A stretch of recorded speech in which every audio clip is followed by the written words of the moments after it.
Iya, ini untuk karedok juga ya. Baik, kita akan buka firman Tuhan dari Kejadian pasal 42. Kejadian 42 ayat 35 sampai ayatnya yang ke-38 ya. 35 sampai 38. Kejadian pasal 42 ayat 35 sampai 38 ya.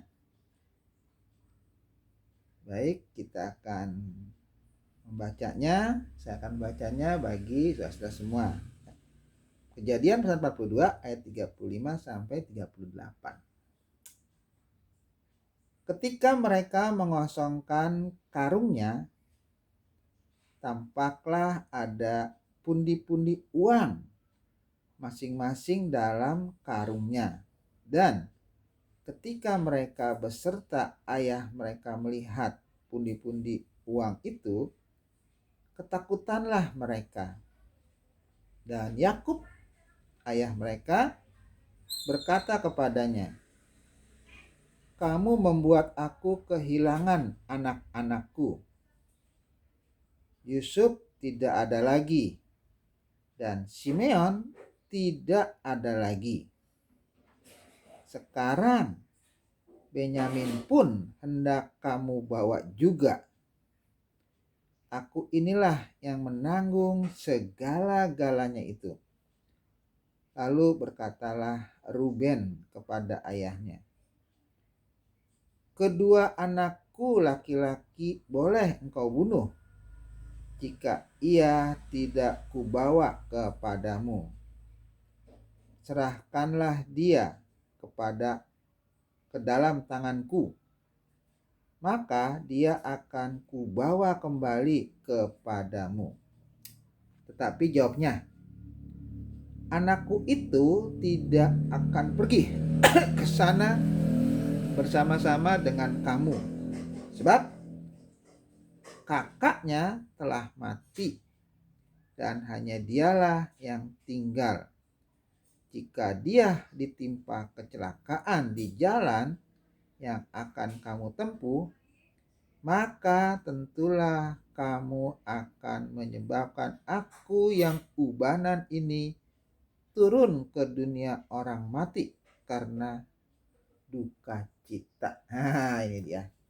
Jadi masalah konflik mulai terjadi ya di dalam keluarganya Yakub. Kakak-kakak, anak-anaknya itu sudah pulang dari Mesir ya. Pertama di tengah jalan ada salah seorang buka karungnya, ternyata karungnya itu masih ada uangnya. Kaget mereka, rupanya tengahnya itu nggak semua buka ya, hanya satu orang buka itu. Dan mereka mengatakan di sini ya, ayat yang ke-28 ya, itu dikatakan, katanya kepada saudaranya, "Uangku dikembalikan, lihat ada dalam karungku." Lalu hati mereka menjadi tawar dan mereka berpandang-pandangan dengan gemetar serta berkata, "Apakah juga yang diperbuat Allah terhadap kita?" Jadi itu mereka salah satu buka karungnya dan ada uangnya. Dan mereka kaget, ya mereka bingung, dan mereka mulai menuduh Allah yang mengerjakan semua itu ya. Nah, itulah ya, mereka pikir apa nih maksudnya ya. Penderitaan ini ya, dia merasa itu Allah sedang mengatur suatu rencana ya, itu tuduhan mereka. Sampai di rumah mereka buka semua karungnya, semuanya ada uangnya itu. Lebih kaget lagi mereka, dikatakan di sana tidak mengosongkan karungnya, tampaklah ada pundi-pundi uang masing-masing dalam karungnya. Dan ketika mereka beserta ayah mereka melihat pundi-pundi uang itu, ketakutanlah mereka. Jadi mereka ketakutan, semua ketakutan karena di semua karungnya itu ada uangnya. Kenapa mereka takut? Yaitu mereka takut dituduh menjadi pencuri. Padahal mereka udah bilang mereka orang jujur gitu, tapi mereka takut itu pencuri. Dan inilah masalahnya. Kemudian Masalah berikutnya yang mereka kenapa pulang ya, permintaan Yusuf itu harus membawa adiknya, itu diutarakan kepada Yakub. Dan Yakub mengatakan, Ruben dulu ya, si Ruben bilang bahwa kalau bapaknya itu mengizinkan ya Benyamin dibawa, jaminan adalah anaknya. Kalau sampai Benyamin gak balik lagi, anaknya si Ruben itu boleh dibunuh. Wah, ini udah luar biasa ya. Apa tuh jaminannya, anak sebagai jaminan itu ya. Karena bapaknya merasa anak itu milik mereka itu ya. Tapi Yakub ternyata tidak mau ya. Dia katakan bahwa Simeon itu sudah ditahan. Yusuf juga sudah hilang. Lah, kalau Benyamin dibawa juga katanya, habislah. Kenapa? Karena hanya Benyamin satu-satunya yang masih dimiliki Yakub dari istrinya yang dia sayangi itu ya, Rahel. Rahel sudah mati karena melahirkan Benyamin. Yusuf sudah hilang ya, dianggap mati juga ya, tinggal Benyamin. Kalau Benyamin pergi, kata Yakub juga, dan di tengah jalan mendapat kecelakaan, akhirnya mati juga. Artinya Yakub akan mati juga, masuk dalam kubur ya, dalam suasana duka cita yang mendalam. Jadi langsung Yakub nggak mengizinkan. Jadi artinya walaupun Ruben menjamin ya dari anaknya akan menggantikan, itu kelihatan sekali memang Ruben nggak mau menjaminkan dirinya ya, kok anaknya juga. Nah, itu memang kelihatannya mereka semua betul-betul dalam suasana yang tidak baik, yang tidak menyenangkan. Suasana seolah tidak ada jalan keluar ya. Kalau Yakub tidak kasih ya udah.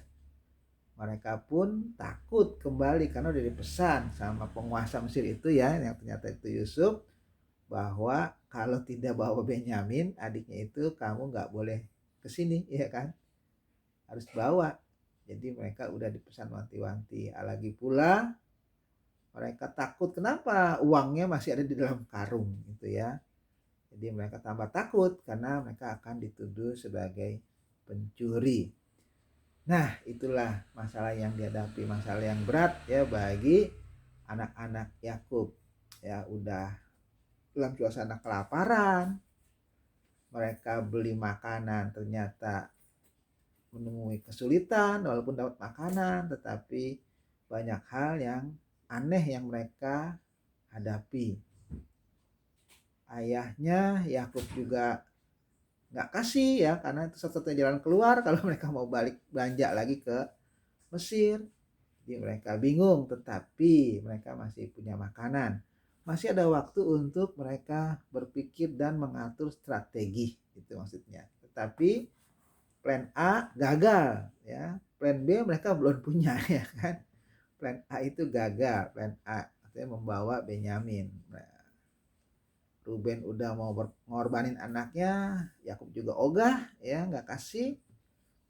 Ya, apalagi ya yang harus mereka lakukan, mereka betul-betul buntu dan pusing gitu ya yang mereka hadapi. Jadi memang ini masalah yang cukup berat ya bagi anak-anak Yakub. Tapi sementara itu ya makanan udah ada. Jadi mereka mungkin masih tenang. Tapi makanan itu sampai berapa hari sih ya bertahan? Nah, itu dia. Mereka juga terus berpikir, dan inilah masalah yang mereka hadapi ya, bahwa masalah berat itu mereka hadapi tidak hanya kakak-kakaknya Yusuf, tapi juga dihadapi oleh Yakub ya. Beruntun dia katakan anaknya itu hilang dari Yusuf. Sekarang Simeon ditahan, dan nanti juga kemungkinan Benyamin juga ya akan juga hilang. Nah, itulah perasaan Yakub di masa tuanya. Bukan senang tetapi banyak masalah yang dihadapi itu. Dan itulah yang tadi sampai yang kita baca itu ya. Dan kita belum tahu nanti seterusnya bagaimana ya.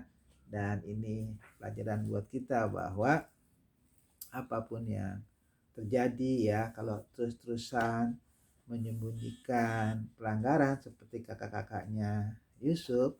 Lah ini terjadi, Yusuf dengan sengaja ya mengetes ya, menguji kakaknya apakah betul-betul mereka sudah bertobat atau belum. Dan ternyata setiap keputusan yang diambil kakak-kakaknya itu ya cukup lumayan ya. Mereka cukup lumayan mengambil keputusan, seperti Sibeon ya ditahan, juga seperti Ruben juga sudah mau menjaminkan ya, walaupun anaknya ya kan, tapi paling nggak ada usaha untuk meyakinkan bahwa mereka memang tidak akan melakukan kejahatan seperti dulu mereka melakukan itu kepada Yusuf. Artinya memang sudah ada perubahan yang ke arah yang baik. Nah itu bagus ya. Jadi memang kita harus tahu bahwa orang-orang nggak terus-terusan melulu ya dalam kejahatan mereka. Ketika sudah bertobat ya pasti juga mereka ada perubahan ke arah yang lebih baik. Nah itu contoh yang harus kita ikuti. Kalau sudah bertobat harus berubah ke arah yang lebih baik seperti kakak-kakaknya Yusuf juga. Nah, itu aja firman Tuhan malam hari ini. Kita akan